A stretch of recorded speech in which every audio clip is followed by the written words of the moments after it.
Саламатсыздарбы, урматтуу телекөрүүчүлөр. 2025 жылдын 30 ноябрына Кыргыз Республикасынын Жогорку Кеңешине мөөнөтүнөн мурда шайлоо күнүнө саналуу гана күндөр калып атат. Бүгүн УТРК Баткен телеканалынын студиясында Кыргыз Республикасынын Жогорку Кеңешине номер 2 шайлоо округунан талапкер Төлөмүшев Бегали Пирмаматович келип отурат. Саламатсызбы? Шайлоого аттангандардын арасында биринчи жолу көрүп аткан жерибиз жок. Буга чейин дагы сиз ушул колуңузга ушул туунун көтөрүп элдин кызматын кылсам деген максат менен бир нече жолу өзүңүздүн талапкерлигиңизди койгонсуз да. Бул жолу дагы талапкерлигиңизди коюп атасыз. Эмне максатта ушул Жогорку Кеңешке барайын деген сизде алдыңызда максат болуп атат? Туура айттыңыз, рахмат Мамажан мырза. Жанагы кыргызда жакшы сөз бар го. Алы Токумбаев айтат: "Өмүр сенден өтүп кетсе, эл эмгектен эскерсин" дейт. Эми караңыз, баарыбызга эле өмүр бир жолу берилет экен. Берилгенде дагы аябай кыска экен өмүр.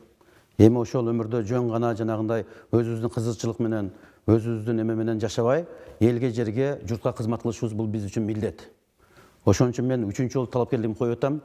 Биринчи жолу койгондо жанагы партиялык тизме менен элге таанылайын, бир аз аракет кылайын, кичине такшылайын деген ойдо чыкканмын. Өзүңүз билесиз, мына 2002 жолу 2021 жылы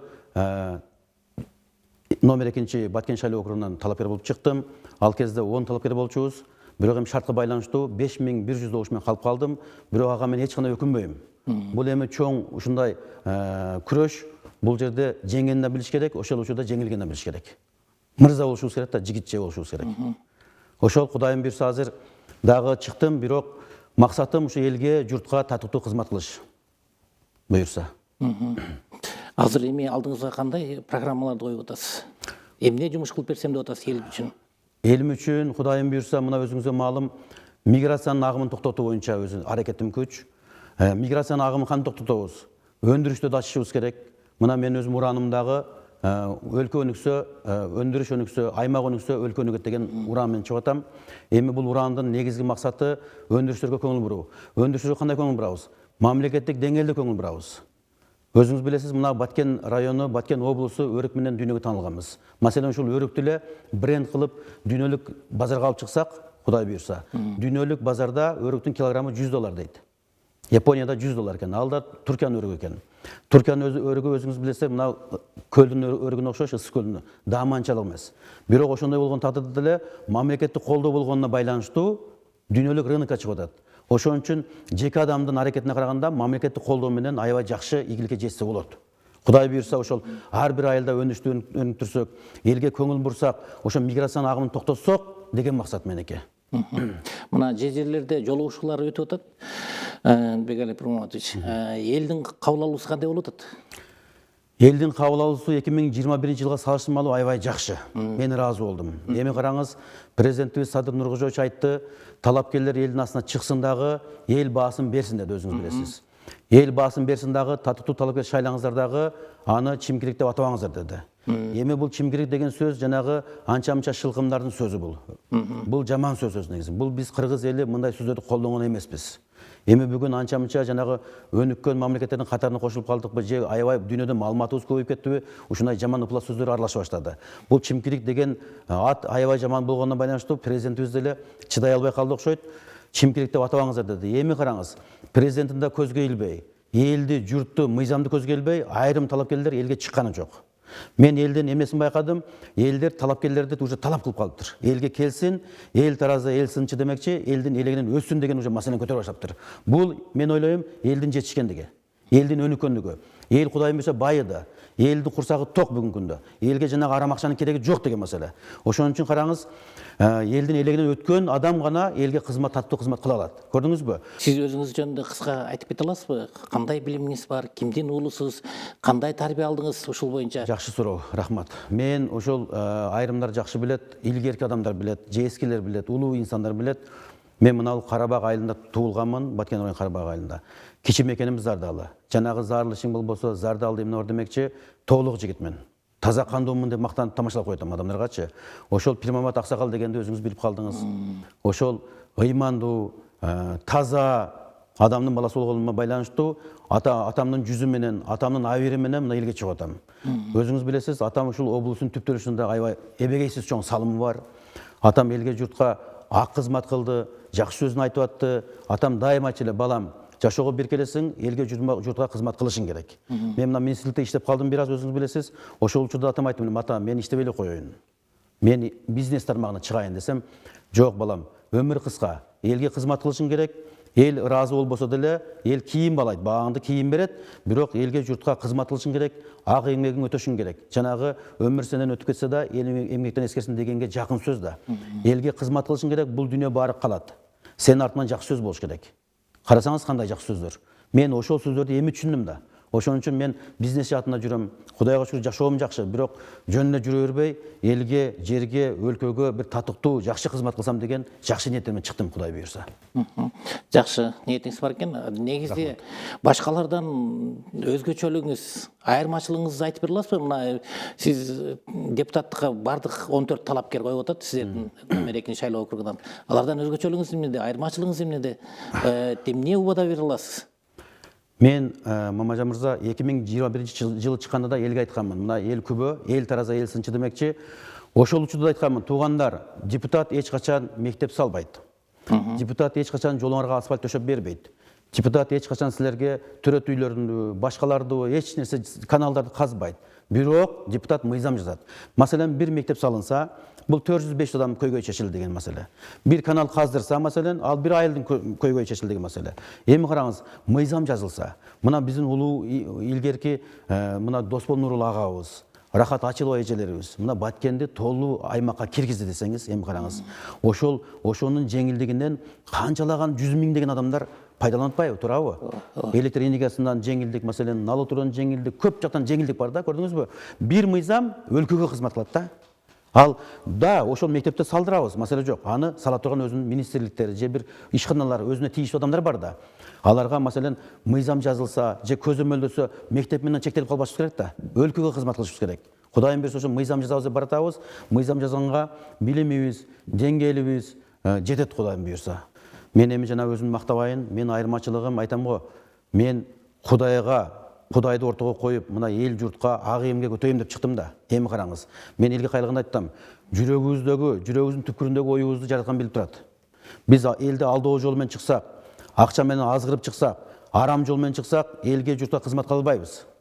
Биз таза жол менен татыктуу чыксак, Кудайым буйрса, ошо элге журтка ак эмгек өтөп, абиризм менен кайтабыз деген маселе да.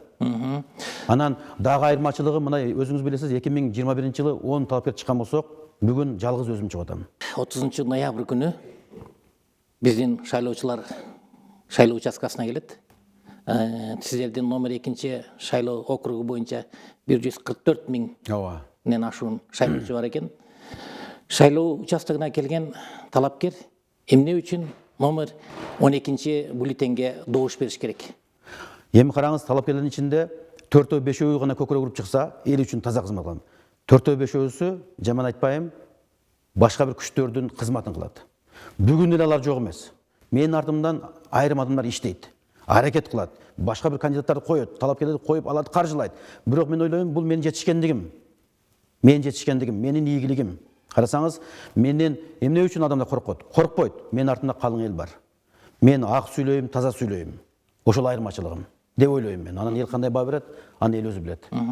Негизи азыркы бийликке болгон көз карашыңыз, саясатка болгон көз карашыңыз кандай? Жакшы суроо бердиңиз. Бул суроолор болот. Мага жанагы ыңгайсыз суроолор көп болот көп жердечи. Кече Дара айылына барганыбызда дагы, Чек айылына барганыбызда, 4 айыл өкмөтү. Ошондо да 1-2 суроолор берилди. Атайын даярдалган суроолор. Сиздин сурооңузду мен даярдалды дебейм, бирок сиз журналист катары кандай суроо берсеңиз боло берет. Мен бардык суроолорго мүмкүн болушунча аракет кылам. Азыр бүгүнкү бийлик жанагындай да, мен бийлик тарапта эле болбойм, башка тарапта болбойм, бирок биз баары бир бийликти колдошубуз керек. Мен атам айтчу эле, атамды жакшы билесиз.